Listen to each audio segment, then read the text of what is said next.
1958, and the year quickly nears its end. Soon the world will spin into the new year, 1959. What will it bring?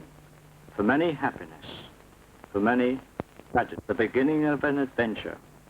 It will be the time when her guardians will work to erase the marks of tragedy from her life, to replace uncertainty with stability, to minify with the chance to enjoy and laugh.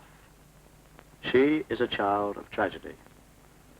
Now her future is in the hands of the Dalmar Children's Homes, one of the many such homes which operate in this nation and which care for the children like her.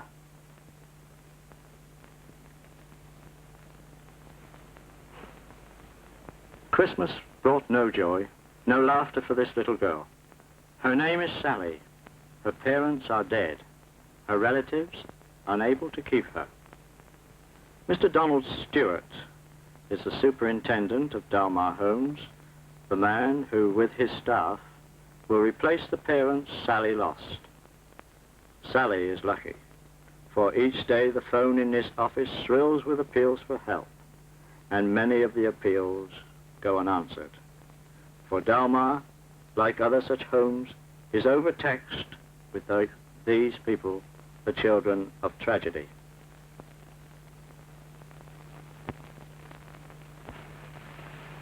Sally is the newest member of our family at Dalmar, and while the circumstances of her case are very sad, she is comparatively fortunate. When you realise that most of the children here come from a tragic background, and that we have to turn down applications for 50 children each week, you'll realise that, in some respects, she is a very lucky girl. It is a serious blow to the community and a challenge to ask why it is that there is a growth in the number of applications far out of proportion to the increase in population. If you ask me why this should be, I cannot give the answer. Our main concern is the care of the little children, not to puzzle out why these things should be. Perhaps you would like to come with us to see Sally and some of her new playmates, the children we are trying to give a better chance in life.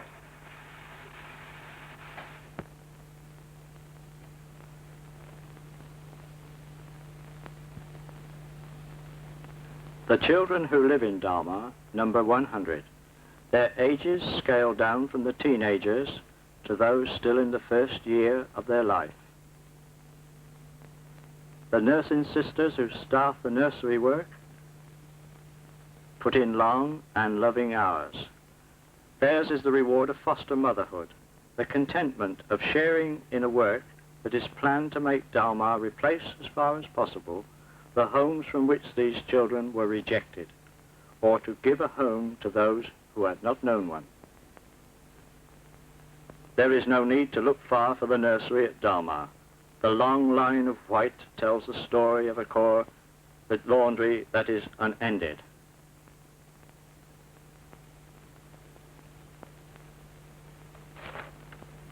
And the work is never ending too in the dairy. Dalmar has its own self-contained farm and an efficient, much-needed unit. The older boys help run the dairy. Some of the young cowhands are city-born, and the novelty is the attraction. For others, like this youngster Alwyn, it's second nature. He's country-born, and the 67-acre property at Carlingford is a link with the happier days of his past. The boys work under the supervision of a foreman who allots each a job to those who care to volunteer.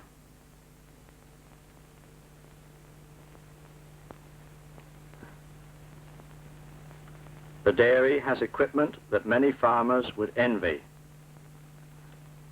The cows are hand-fed and their production is high, sufficient to meet the needs of the children's homes and the thirst of its children. Another job that is never finished.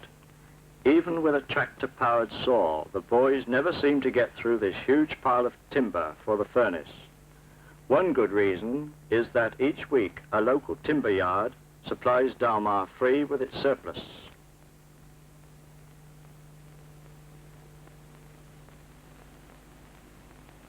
The home staff believes that jobs like these give the children a feeling of self-reliance and a feeling of being able to actively help in running the home that has become their own.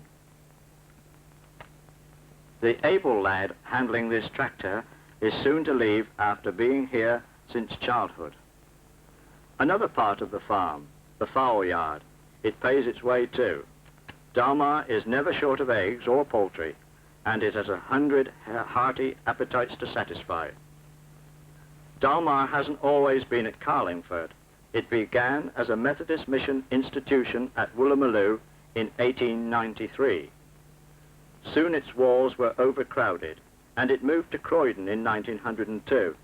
Then another shift, this time to its present site, 21 years later.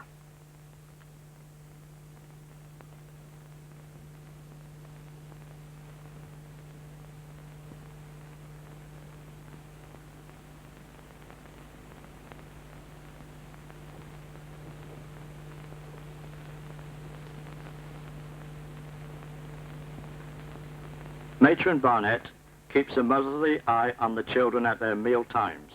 She's been matron 30 years. Dalmar and its children are her life. The home is part of the Central Methodist Mission, but it accepts children of all religions and races in a background of Christianity.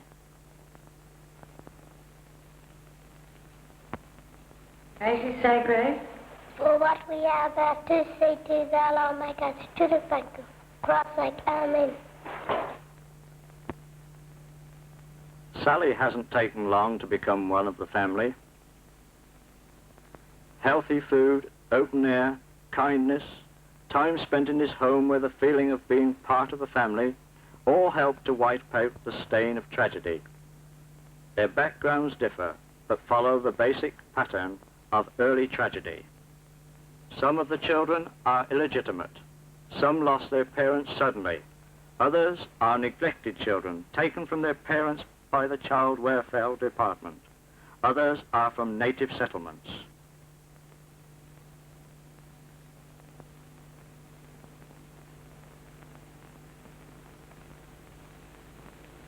Let us read a short portion of Matthew 26. Then shall the King say unto them on his right hand, Come ye, blessed of my Father, inherit the kingdom prepared for you from the foundation of the world. For I was an hungered, and ye gave me meat. I was thirsty, and ye gave me drink. I was a stranger, and ye took me in. Naked, and ye clothed me. I was sick, and ye visited me. I was in prison, and ye came unto me. Then shall the righteous answer him, saying, Lord, when saw we thee an hungered, and fed thee?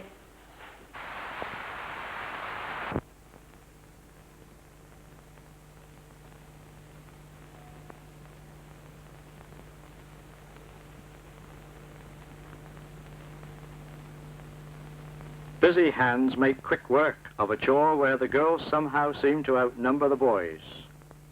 And Dalmar's children know no racial discriminations or hatreds.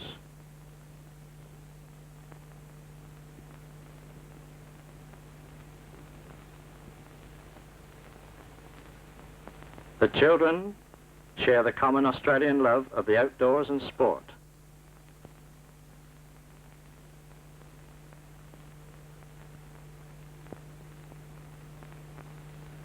Now this is strictly a man's domain, the railway in the common room of the boys' home. The children's interests cover a wide range of hobbies, from stamp collecting to marbles, from table tennis to bird nesting, but this is the common favourite.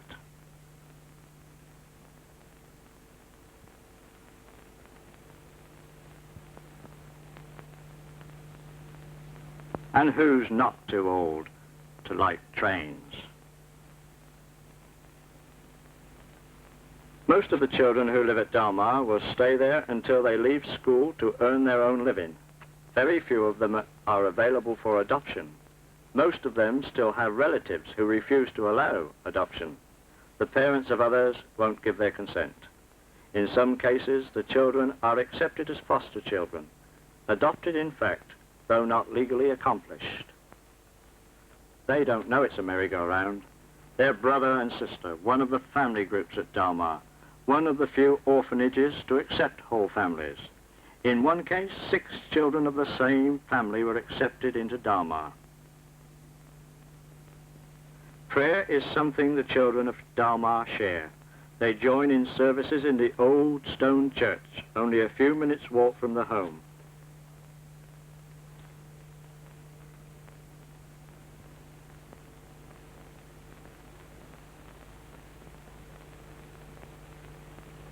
Alwyn, who has learned the value of community living and cooperation in his spare time work in the dairy, joins in the community of spirit.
For one of Dalmar's charges, it is the start of yet another life, outside Dalmar.